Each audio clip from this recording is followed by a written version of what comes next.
World cup ఫైనల్లో team India 17 ఏళ్ల కల నెరవేర్చుకుంది. టోర్నీలో ఓటమి లేకుండా వరల్డ్ కప్ ను సొంతం చేసుకుంది.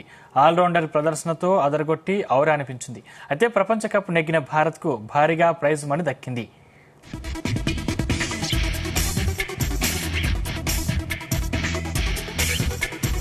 ఈ టోర్నీ ప్రైజ్ మనీ మొత్తం అక్షరాల 93.51 కోట్ల రూపాయలు.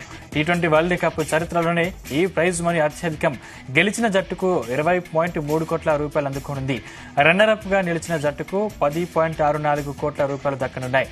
సెమీఫైనల్లో ఓడిన ఆఫ్ఘనిస్తాన్, ఇంగ్లాండ్ జట్లకు 6.55 కోట్లు గెలుచుకుంటాయి.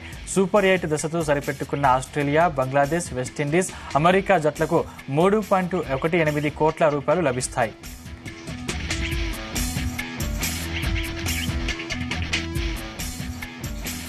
ఇక గ్రూప్ లో 3వ స్థానంలో నిలిచిన జట్లకు 2.06 కోట్లు, మిగిలిన జట్లకు 1.87 కోట్లు లభిస్తాయి. గ్రూప్ దశలో విజయం సాధించిన జట్టుకు 25.9 లక్షలు ప్రైజ్ మనీ దక్కుతుంది. గత వరల్డ్ కప్ లో విజేతలకు 12 కోట్ల ప్రైజ్ మనీ దక్కింది. అయితే ఈసారి దాదాపు రెట్టింపు ప్రైజ్ మనీ లభించింది.